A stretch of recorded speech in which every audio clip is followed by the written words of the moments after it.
Oh, who would be a football supporter? Who'd be a Celtic supporter? More to the point, not advocates for good mental well-being or healthy hearts. I think Liam. I don't know. My mental health's pretty good right now. It's a hell of a lot better than it was at half time. Put it that way. All right, so it has finished. Has finished 2 each, despite the fact several of the Rangers players seem to want to continue. Having a bit of afters with our team. I mean, in one sense, if you were neutral, which I don't know how many neutrals will be watching this, if you're neutral, you look at that and think that was a cracking, derby game. But yeah, myself and Liam, who's kind enough to join me today, will try and break that down as best we can. I think fair to say, Liam, a far better second half than first half. Know that the bar was set particularly high after that first half, but there were at least positives we can draw on. I think, though, to an extent, there's also that real sense of frustration that clearly the team has got things in the locker, build-up play, the ability to really dig in. But we're not seeing it over the course of 90 minutes, and that's frustrating. But we don't want to focus too much on the negatives. I mean, that is a hell of a comeback, which I think may have kept our season alive, albeit it's still a big ask for us to go and win this title. But break it down for us. What's your impressions of the match, in particular that second half? Well, I said at half time, if we can get a goal early in the second half, game on. And we got the goal. They looked rattled. And for the rest of the second half, we basically just kept hammering at the door. And eventually, the inevitable penalty came, but it wasn't at the end I thought it would be at. So, the thing is, though, my immediate thought with the penalty was, how's that not also a red card? But our comrade Sean has rightfully pointed out that there's a double jeopardy rule, which I thought wasn't a thing anymore, but apparently it still is. And you can't be red carded whilst also conceding a penalty if it's not denying a direct goal scoring opportunity. And it's debatable. I think that was going in, but you can't say for sure. So, listen, we just got a penalty at Ibrox to level the game in the 89th minute. I think with Beaton as a referee. Yes, and we have to be realistic about. Let's not be. I think I can't remember who it was, but shout out to whoever it was in our group chat that said, can't wait to hear the VAR. I bet Beaton is going through every excuse to try and not give that penalty.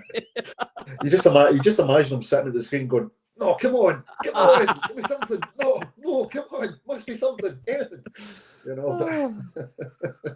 Oh dear. But no, look, I think as you say, joking aside, and this is it, right? We're obviously having a little bit of fun. I think we've given credit where it's due. Rangers scored a tremendous goal in the first half. I think the second goal they score, it falls into this category of being architects of our own downfall. We just don't do the basics well enough, and it wasn't great. And to be honest, you didn't see much in that first half to say we're going to come out in the second half and turn this around. But as we often say, and we always forget about, you can never rule out a Martin O'Neill team. You should never write them off halfway through. Now, that's not me being sentimental, but the reaction in that second half took us a wee bit to get going, but the reaction in that second half is all you can ask. You want to see the fight, the determination, the grit. We were creating chances, we were on the front foot, and we did what we had to do in that second half. But it is so frustrating because you think if we could just do that over the course of a 90-minute game, we could and probably would have won that game.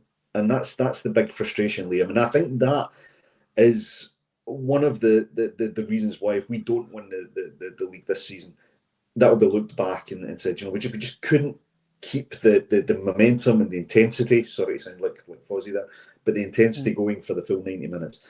I'm keen to bring in some of the comments, as you can imagine. I mean, these are comments of two halves here, because before the penalty, it was going to be tough to pick out some, but I do want to give in some insight into the kind of thing that we're seeing.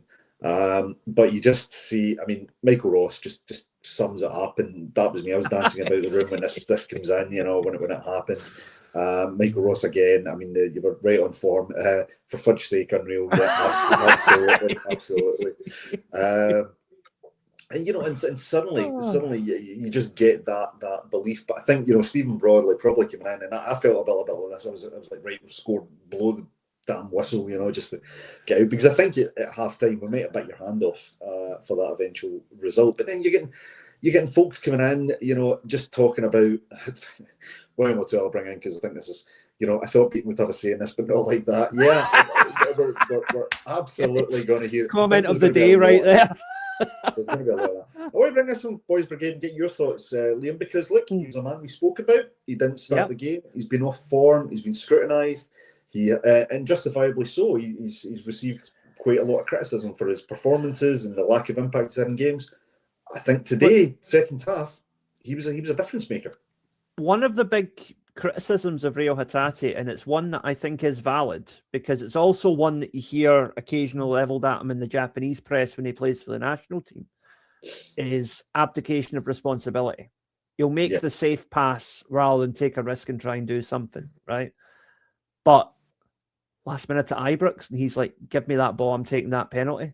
The fact that he misses the initial penalty doesn't matter. He gets us the equalising goal, and that takes serious courage. And respect to Rio Hatate for that. Whatever happens in the rest of his Celtic career, the boy's got balls and he showed them today. Yeah, and you imagine the pressure he was under. I mean, listen, he didn't make it easy. That was a... Aye. And I was like, I don't care how it goes in, but wow, we don't do things the easy way, do we? No. We absolutely don't do things the easy way. I've got to bring this in from Love It Scouts, who said, hold your hands up who never watched the penalty. Yeah. I think I was down like that. I was like, oh God. I genuinely... The worst bit was my dad's stream was like 30 seconds behind mine. So I know what has happened, and I've got to sit there and go, oh, I don't know. Yeah. And then my dad's like, yes! Absolutely. Alex, if we can, that's a result after the first half mess. Yeah, I think absolutely it was. Loopy comes in to say, I'm happy with the draw still, even before this game, and taking a draw. I mean, I think that actually in itself is a bit of an indictment of the low expectations that have been kind of pushed upon us this season, Liam. And I saw a brilliant comment on the socials earlier, which I'll paraphrase and I'll try and find who said it, but it was a really, really good one. And it said, we lost and he blamed Rodgers. We lost and they blamed fans. They lost, they blamed fan media. We lost and they banned the fans. And it's like, at some point, when do you actually start looking at the real cause of why we're in this malaise at the moment? And we really need to, as a club, I think, turn the lens inward a little bit and say, do you know what? It's okay to get things wrong. It's not okay not to admit that we've got things wrong and try and rectify it. And that's the biggest frustration for me, right? I'm not looking for the people in charge of our club to get everything right and be absolutely perfect. What I'm looking for is accountability. And I'm looking for a self-reflection and a self-awareness to say, this team is struggling. This manager, the last manager, and the manager before him are struggling because, for whatever reason, we did not do what we needed to do to give our club the best chance at success this season, right? And I'm not going to labour the point because I want to get back to how well the team did and give the manager credit on his birthday. But that has to happen at some point, and it has to happen before the start of next season. Otherwise, we are just going to continue as we are. The frustrating thing is, and look, I don't want to kick a man when he's down. I wish Wilfred Nancy all the best in whatever he does next, right? Because he just wasn't the right fit for us. But you look at the game in January against Rangers, you look at the game against Hearts a few weeks before that, and you think, if Martin O'Neill's in charge of that team, we probably get a couple of draws out of those games, at least. And that could be the difference between us winning this league or not at the end of the day. And that's not on Wilfred Nancy. That is on the people that put him in there in the first place when he wasn't prepared for it. We shouldn't have to turn to Martin O'Neill in his 70s to come and rescue our season, first of all. No. But when we do, we should have stuck with him. Yes. And that's clearly showing now, because I think at the time it was obvious Martin O'Neill didn't want to go in December. He was happy to stick around. And God, imagine if we had won even half of those games that we drew or lost. We'd be probably 5 or 6 points clear at the top of the league. We would absolutely be out of sight. Yep. Aye. So that is frustrating. Sorry, I'm just telling my missus to turn the sound down, whatever she's watching, because I'm getting a bit of feedback. instead. My missus will be telling me to shut up in a minute. Well, So. I was going to say that's probably what I'll get back because I was shouting at you. There was no tomorrow when that went in. Honestly, it's not good for the health. Not good for the health. Let's get a few more of your comments. A wee diversion here momentarily, right? I don't mean to use bad language here, but my wife did ask me actually at halftime, "What is a hun?" Because she heard me shouting that word in numerous contexts throughout the game, and I was like, "I'll explain it to you later, darling. I'm not going into it right now." We're just big fans of Mulan. That's all. Yes, exactly. Yeah. So let's get some of your comments. Ian. And again, please take this in the spirit and intended. But I like the comment. We need to capitalise against and beat the Sheep midweek. We're just talking obviously about Aberdeen. I mean, they can embrace that anyway, and we usually have a bit of good banter. Let's bring in Noodles here. Again, I'm just having to vet the comments. I don't want to bring up any bad language inadvertently. But Noodles comes in to say we'll smash them next week. They did nothing first half either. They pressed us into 2 mistakes. We should have won that second half. I mean, I think Noodles makes a good point. We have to get to a stage where we're not giving away very avoidable goals through our own mistakes and our own, I would still say the first goal was brilliant, though. The first goal was you can't legislate for that. The second one was preventable, but the first one was like Van Basten levels of class. Like, seriously. Yeah, absolutely. You've got to just hold your hands up sometimes and say, "Well played, son." Absolutely. Yeah, and we can take that. I'll bring in Dermot here. Dermot, Celtic, Crabbit, the Crabbit. Hatate, he scored that through determination and heart. 3 goals to get it in. Yeah, I mean, to be honest, 5 goals, 10 goals, I don't care as long as it goes in. But yeah, it wasn't a great penalty. But listen, as Liam said, the courage first of all, and the resilience to step up and take it and not give up on it, not let his head go down. And and we bit of credit to Maeda, although at one point I thought, God, Maeda's going to actually stop that going in. But the two of them were determined; they wanted that to go in, and you want that attitude. Yeah, I'm going to bring up Jimmy Boy here. I like this comment. Bruni would have sorted Raskin out lovely. I was actually watching Araujo, both in the first half and in the second half there, particularly towards the end of the game. And it was giving me, him and Raskin were giving me Bruni Morelos vibes, if you remember. Yep. And there is something about Araujo. I don't think it was his best game today. And I think he could have done better at the goal, certainly the defensive side. But he's a guy who doesn't quit. He doesn't give up throughout the game. And I love that little bit of aggression. I think we need more of that within the team, to be honest. So him and Sarachi both give us that kind of stereotypical but quite healthy, semi-psychopathy you get from South American players, Absolutely. I just got a wee nod through the socials to give a couple of people a shout out, and they're good guys. So Andy Mick and Sean Devaney, I hope you enjoyed that and your nerves are not totally shot, but a wee shout out for you guys on the show. Yeah.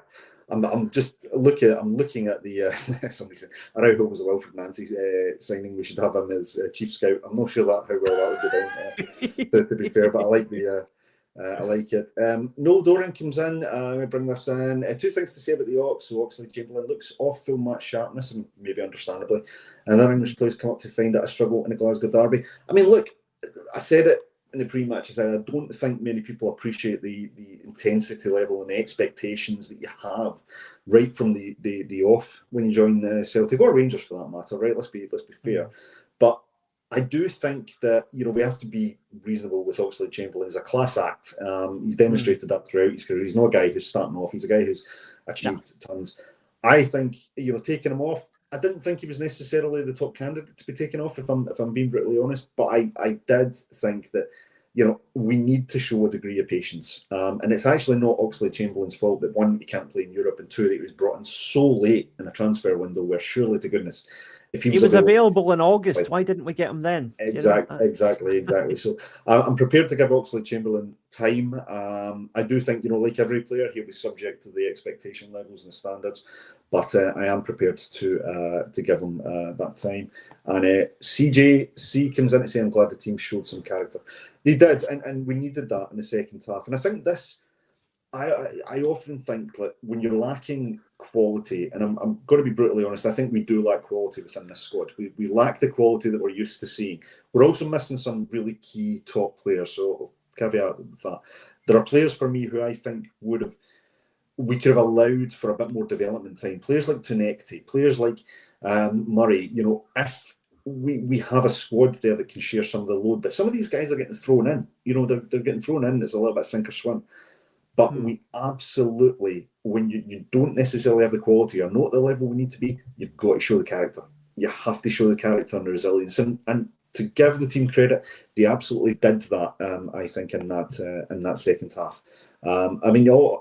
It's a measure of how we were playing that I didn't want the game to end, to be brutally honest. I wanted us to keep going. I felt as though we had the momentum and we had to get carry that penalty 5 minutes earlier, I think we win. We could win, yeah. Momentum was with us. Absolutely. Yep. Rory 2911 comes into 3 or 4 poor transfer windows impacting us. Yep. I mean, we get the occasional good signing. I mean, this again, frustration around players like Araujo and Sriracha, because you're saying we've not actually signed them, and they look like really good additions to this team. So just get the business done and get it done early. They're at the club. We're utilising them. They're obviously. I mean, it looks like they're enjoying themselves. Put the deal in front of them now. Don't wait to the summer. I mean, get it in we're in the sweet spot right now where we've seen what they can do. Yes. But it's not, their stock probably hasn't risen enough internationally that other clubs are going to be interested. So if we can just have a quiet word with the agents and the clubs now and get an agreement in place for the summer, we'll get decent prices. Don't have another Adamida scenario where we end up playing 3 or 4 million more than we should because we wait 3 months too long, And this is not a new revelation. This is something we've learned over the course of 3, 4, 5 transfer windows. If we do our business early, it benefits us. Absolutely. There's no downside to it. So we need to get, hopefully, the powers that be have learned a lesson. But, look at Ange. Look at the first Ange season, right? We get Kyogo that summer. We have Rio, Dyson, and Matt O'Reilly all lined up. Was it that season we signed Matt O'Reilly? Sorry. We definitely Dyson and Rio that January.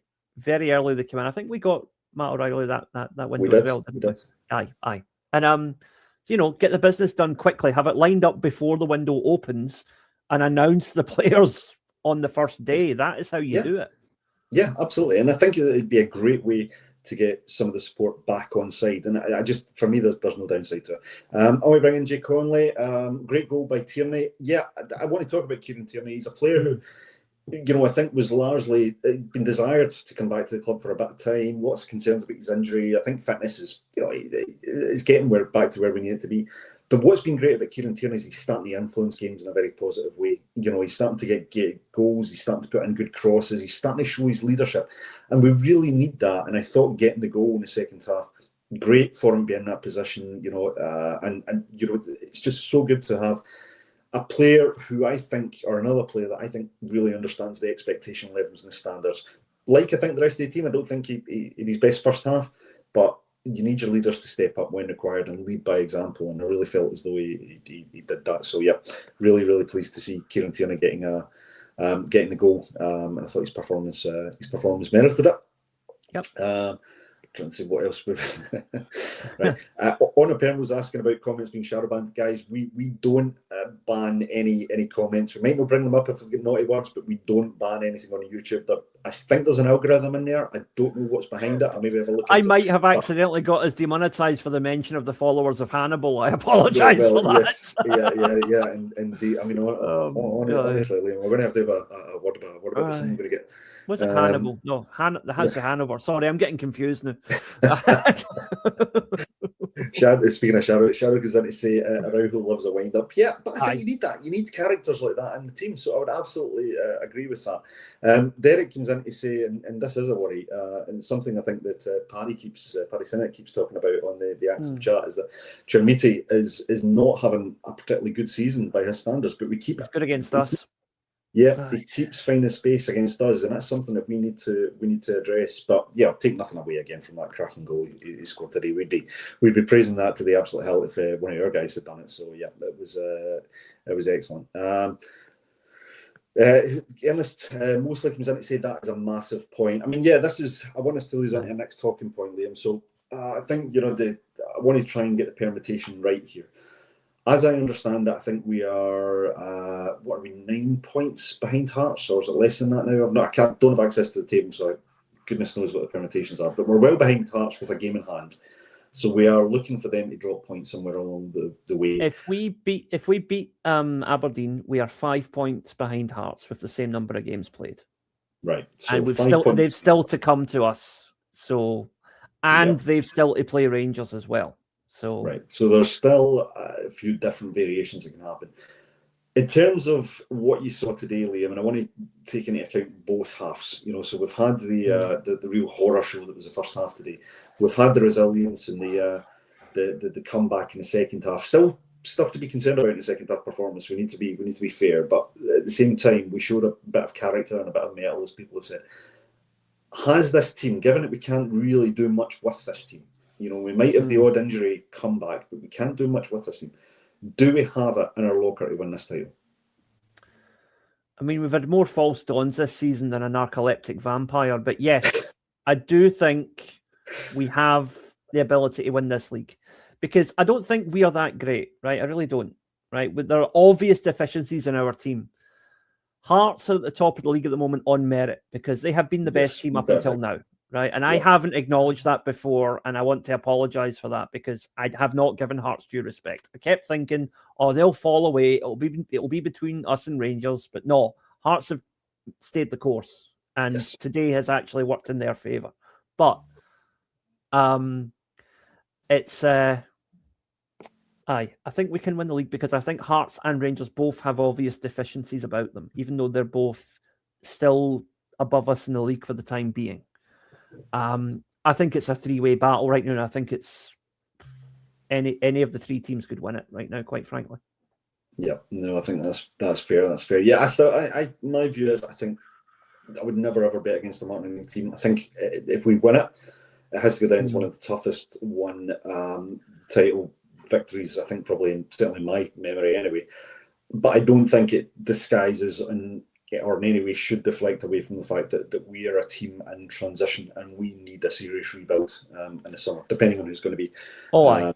Regardless, we need a massive overhaul in the summer, whatever happens. Absolutely. I'm going to get a few more of your comments in. Kurt Chilis comes in to say, can we all just agree Sinisalo never sits on the bench again? And John Watt comes right in after him and says, Sinisalo looked good, never gave us the fear. What was your viewpoint on Sinisalo today? I thought he looked generally pretty comfortable, a couple of decent saves, commanded his area quite well, was quite quick with his distribution. Could he have done better with any of the goals we lost, Liam, in your opinion, or do you think it was just... goal, no chance. Second goal, I think the defence in front of him made a multitude of errors, which left him exposed, and he did kind of flap at it, but he shouldn't have been put in that position in the first place. So I don't particularly hold him at fault for the second goal. No, I think he was solid today. I think he was commanding. I think he looked... It's one of them. A goalkeeper has a good game when you don't notice him. And I didn't really notice Sinisalo today for most of the game. So I thought, yeah, he'll do. And again, I love Kasper Schmeichel and I don't want to kick a man when he's down, but there's an obvious weakness with the left side there. And that wasn't present with Sinisalo today. And in fact, he made a couple of pretty good saves at different points. So I think we're in pretty much the same boat as we were last season, where Kasper had an injury, which brought Sinisalo into the team for an extended period. And we made the mistake of bringing Kasper back for the cup final. And I hope we don't make that same mistake this season. Give Sinisalo till the end of the season, if he's fit and as long as he keeps performing. That would be my take for now. And listen, can I just say, look, as a guy who's no stranger to a fish supper myself, right? If you want to criticise Kasper's performance, is fine, but don't go with all the fat comments, all right? Don't go that low, right? We're better. Celtic fans are better than that, okay? Right? I'm a fat guy myself. It's no fun having people call you fat, okay? So let's lay off on that, all right? Criticise the guy's performances, but no his appearance, okay? I agree with that wholeheartedly, yep. No, we'll look after our own, indeed. Yep. Joe Hamilton comes in, great to see you. The second half will give the team the belief they have lacked. Well, that's the hope, Joe. There has to be a reaction. This has to act as a catalyst for something. I mean, it should give belief that actually when we get things right on the park, when maybe just the composite parts come together, we actually can go and compete. Because I thought first half, and you hate to do it because there are rivals, but I thought we were outplayed, outmuscled, and outclassed by Rangers, and that's a really, really difficult thing for me to say because I'm as you can imagine, I'm not a fan of that particular club. But the second half was more like the Celtic I recognised, and I would have hated to have to come on here. It's never easy after you've not had a good result, but I would have hated to have had to come on here. And I could probably confidently speak for Liam to say the same. Had we continued to play in the second half the way that we did in the first half, Celtic were more recognisable in that second half. Showing a bit of grit, determination, still driving you crazy with some of the missed chances. I mean, Daizen Maeda, headers from close range. Of course, then he gets one which wins as a penalty, so fair play. But there are things and characteristics around what you want from a Celtic team that we just didn't see in that first half. And the hope is that Martin O'Neill and the boys dragged them in there and really pointed that out to them in the at half time. So, but it can't be a one-off. It can't end after that match now. They have to carry that in for the remainder of the season. So really, really important. I want to give, I think this is important in the Heat 6-7. Respect to Rio, turned the game in our favour, and then the balls to take the penalty. Thanks, Rio. Yeah, and look, yes, players will take criticism, and criticism, as a footballer, it's just part and parcel. But I think you have to make sure that you praise when praise is due. And I felt as though what we saw in the second half today was more akin to the Rio of old, coming in, getting a grip of the game, which nobody had done up to that point, and he really did. He took command, Liam, and I think he deserves the credit. He deserves. He's given the manager a headache ahead of Wednesday, which is a good headache to have. Well, this is a problem. This is, and I was enjoying listening to Peter Grant and commentary on the Celtic TV stream there. But Granty always said he said a phrase which always stuck with me. He said it's not easy to get into the Celtic team, but it's a hell of a lot easier than staying in the Celtic team, because I think that you have to do it week in, week out. And the challenge, I mean, Rio Haddadi's not new to this team. He knows the standard. He knows the expectation. So he's got a chance to make himself a real hero between now and the end of the season, but he's got to do it, every time, because there's no room for passengers now within this team. There simply isn't room. I think we've got to win every game between now and the end of the season. Aye. Absolutely. Just want to bring in Tony Cassidy comes in. Well said, Liam. Yeah, I assume that's, thank you, Tony. Always a pleasure, mate. I assume that's in relation to the Schmeichel comments, but you make a lot of good points, Liam. So let's make sure we give that. And I'm scared of how to pronounce that. I'm going to go Busty 1888. Don't know what to say. Busty 1888. It says hey, Liam. So you get a bit of love in the comments, which is nice. Nice for anyone in Acsom to get a bit of love recently. I'll just say, guys, I will be back in Scotland in May. So. Whatever Acsom event is on when I'm back, I'll be there. So whether it's a watch along at Bad or whatever, I'd like to have the chance of having a beer with as many of you as possible, even if it's to tell me that I'm an idiot. All right, I'm looking forward to finally meeting plenty of you, yourself included, Chris, because my God, it's amazing to think I've known you for years and we still haven't actually met. And this is absolutely it. And I'm looking forward to that as well. Actually, and I'll definitely make the time. I'll not call you in Egypt. Some of the other guys in the group chat maybe.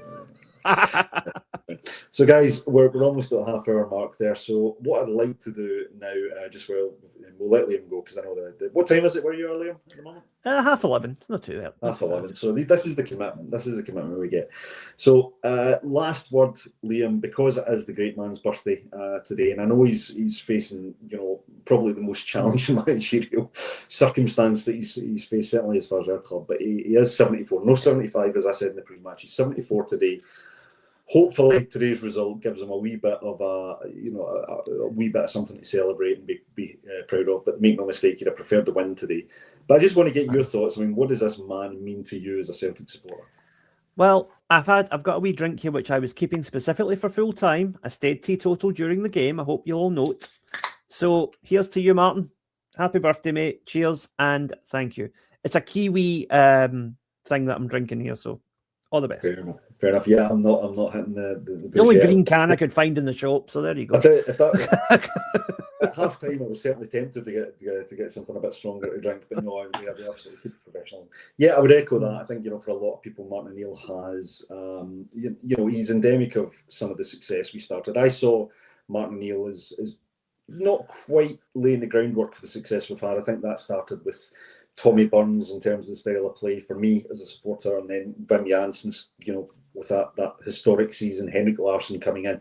But I think what Martin O'Neill gave me, certainly as a supporter, and I've said this, a few people will be probably tired of hearing it, but some of the best memories I've had as a supporter, certainly as an adult, fully aware supporter, aware of all the circumstances and everything goes on. And I think whatever happens this season, I certainly hope that Martin O'Neill's legacy is just that, for giving us some of the best memories as a Celtic fan. But we'll end it there. Thank you everyone for joining us. We're well over 2,000 on that. And I imagine, like everybody, deep breath, maybe a sit down in a quiet room for a bit just to chill out. But I sincerely Dare I say, a few people who were here at halftime are probably not here at full time. That's quite possible. Nearly because I banned them, but that's absolutely. But listen, I hope everyone enjoys what's remaining of the weekend. I hope that takes a wee bit of the pressure off not only the manager but us as supporters, because we always beat ourselves up when things like that happen. So look after each other. Thanks again for following Celtic State of Mind, and thank you, Liam.